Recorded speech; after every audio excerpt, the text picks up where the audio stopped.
Okay, it's in Jerry with Bear Nutrition and Herbs, and it is Prep Day Sunday. So remember, the more prep you do Saturday and Sunday, the easier your week is.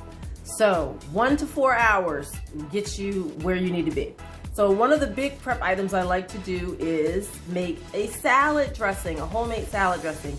I like to use this ball jar. You can put it in a bowl, cup, however you want to do it. But I like to make this big one just because it still has the measuring tips on here.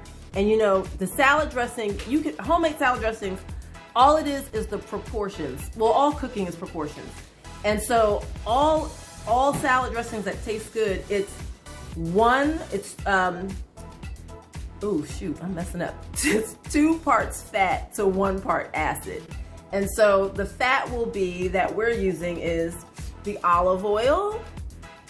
And you can use any olive oil. You just want a good quality one. We talked about it before. You're looking for the third-party testing certification to ensure that it's true olive oil. Another way to tell is typically olive oils that come out of California are 100% olive oil. But also, when you take a good quality olive oil, it should tickle the back of your throat. It should be a little peppery. It should have a weird sensation, pepperiness in the back of the throat. So that's another way to know, oh, I definitely got an olive oil. And the more peppery, the better. So we're gonna use that olive oil. The acid that we're using, we're gonna do 2 things. I like to do a combination of apple cider vinegar with the mother. You can get any brand. Bragg's is everywhere, but there's so many different brands. You don't have to use Bragg's. And then I also like to use a rice wine vinegar just to bump it up. And this one is the organic one. They have a seasoned rice wine vinegar just like this. It tastes delicious. It just has a lot of salt in it. So just be mindful of how you want to make it. This salad dressing is a no added salt, so it's extremely low sodium. And just to know, most salad dressings on the shelf in your stores are high sodium foods. So literally you're making all these great salads, these big salads, but then the salad dressing is messing up some of the big gains that you may have already gotten. So making it homemade, number 1, it's gonna taste great. Number 2, you know that your oil is not rancid. That's another thing. The oils that are typically used in the salad dressings that are on the shelf in the middle of the store, those usually are made with oils that are not cardiovascular supportive, okay? And these olive oil is going to be cardiovascular supportive. You could totally also make it with avocado oil. You can make it with any oils that you like that are liquid at room temperature. So don't use coconut oil for now. Also, the other piece of acid that we're going to use is, I always like to add some mustard. It gives it body and it gives it another little bump up. If you don't necessarily have to use pre-made, pre-packaged mustards, you could even just use mustard powder, which I have used in the past. I'm not using it this time because I want to hurry up. And then, so it's 2 parts fat to 1 part acid. And so those 2 parts could be 1 cup of oil to a 1/2 cup of the acid.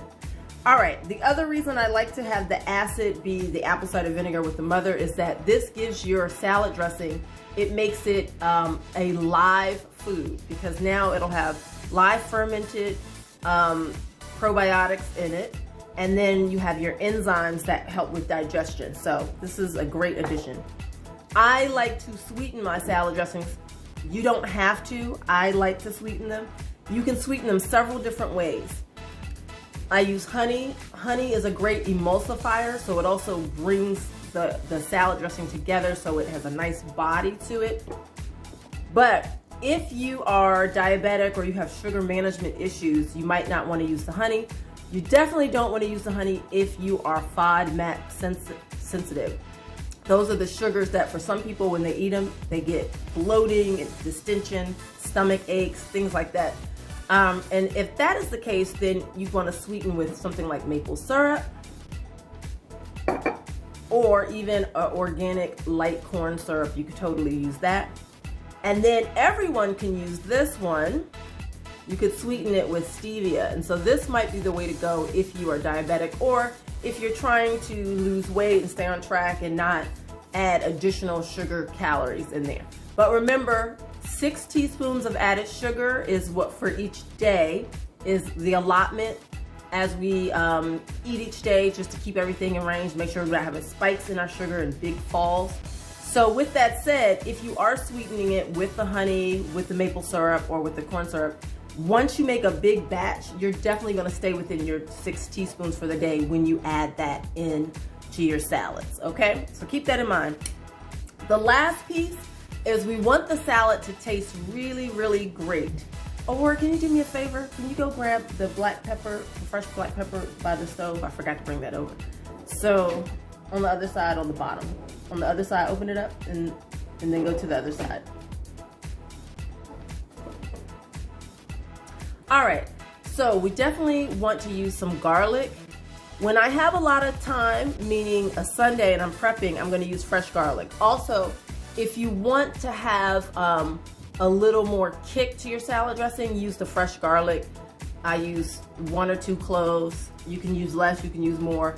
It is gonna be a kick because it's gonna be raw, and through the days it's gonna sit in the oil and the oil's gonna absorb it, so it's great. The other option is you could totally just use garlic powder. And so this is the Frontier Herb bulk garlic powder. You can totally use that.